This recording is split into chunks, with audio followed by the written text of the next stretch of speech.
Breaking news Ballia के सांसद वीरेंद्र सिंह मस्त ने विकास भवन में अपने संसदीय कार्यालय का किया उद्घाटन। प्रेस वार्ता में गिनाई मोदी सरकार के 1 साल की उपलब्धियां। उत्तर प्रदेश बलिया जिले में सांसद वीरेंद्र सिंह मस्त ने विकास भवन स्थित अपने संसदीय कार्यालय का फीता काट कर उद्घाटन किया। इस मौके पर प्रदेश सरकार के मंत्री उपेंद्र तिवारी और आनंद स्वरूप शुक्ला भी मौजूद रहे। अपने संसदीय कार्यालय के उद्घाटन के बाद प्रेस वार्ता में श्री मस्त ने मोदी सरकार 2 की उपलब्धियों को पेश किया। श्री मस्त ने कहा कि आजादी के बाद बनी यह पहली सरकार है जिसके प्रधानमंत्री और उसके चुनावी घोषणा पत्र पर आम लोगों को भरोसा पैदा हुआ है। मोदी जी जो कहते हैं वह करते हैं, वह और दिखता भी है। भारतीय जनता पार्टी के घोषणा पत्र में कहा गया था कि हम कश्मीर से धारा 370 हटाएंगे और भारतीय जनता पार्टी की सरकार ने उसको हटाया। घोषणा पत्र में कहा गया था कि नागरिकता संशोधन कानून बनाएंगे, उसको बनाया गया। अयोध्या में राम मंदिर का निर्माण कराएंगे, यह भी वादा था, यह अब प्रारंभ हो गया है। गाँव गरीब किसान के समृद्ध विकास करेंगे, यह घोषणा पत्र में कहा गया था, जो हो रहा है। गरीबों की गरीबी दूर करने की कई योजनाएं भारत सरकार एवं प्रदेश सरकार ने लागू की हैं।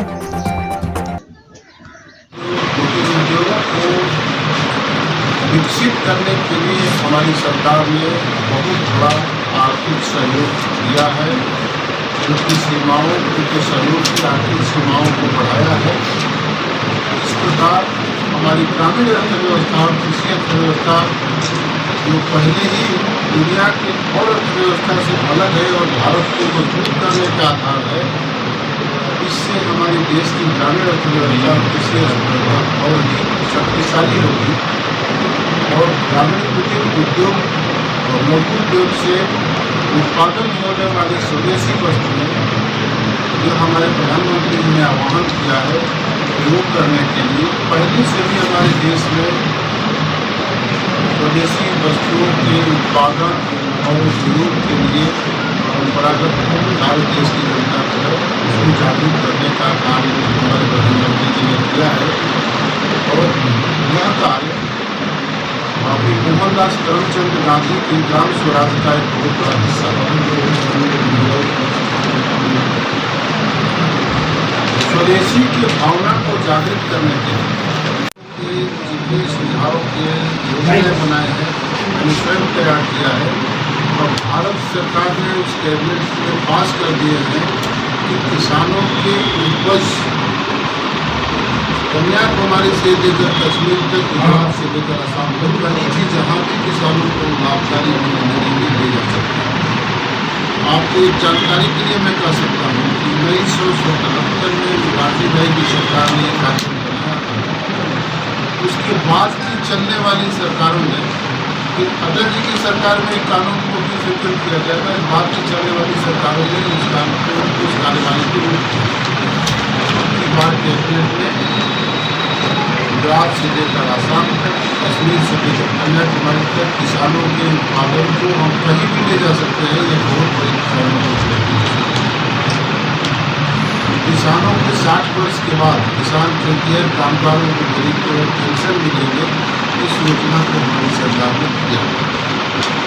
हम पटरी वाले दुकानदार, छोटे दुकानदार,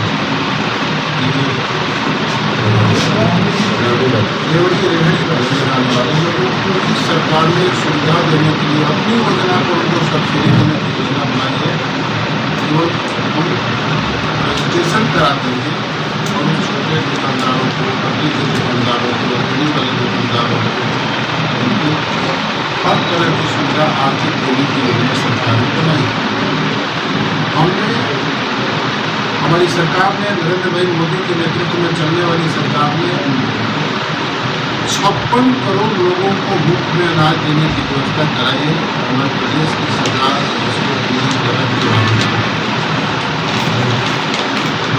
गरीब महिलाओं को उसके खाते में आर्थिक सहयोग दिया है। इस कोरोना के महामारी में जो प्रवासी मजदूर भाई हमारे उत्तर प्रदेश या देश में इतने से लोग हैं,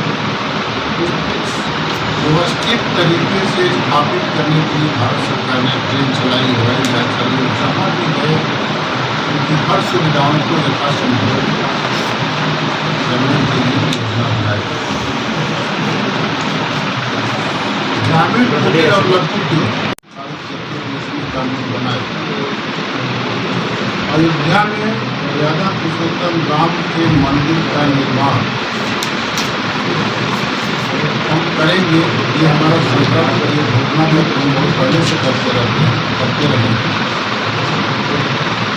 सर्वोच्च न्यायालय के फैसले के बाद इस कार्य को उन्होंने आगे बढ़ाया है। आज काम प्रारंभ किया है। हम गांव, गरीब और किसान की समृद्धि के लिए योजना बनाएंगे। हमने गांव के विकास के लिए काम किया। इस महामारी के भी काम में अभी हमारे उत्तर प्रदेश सरकार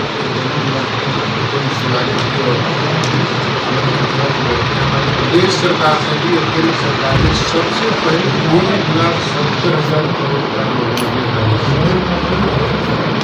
उसके बाद 20 लाख करोड़ का गांव गरीब किसान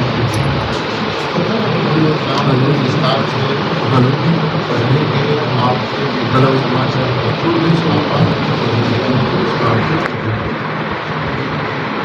हमारी देश की कुल आबादी के 72% आबादी किसान है। किसानों की समृद्धि के लिए हमने अनेक योजनाएं बनाई।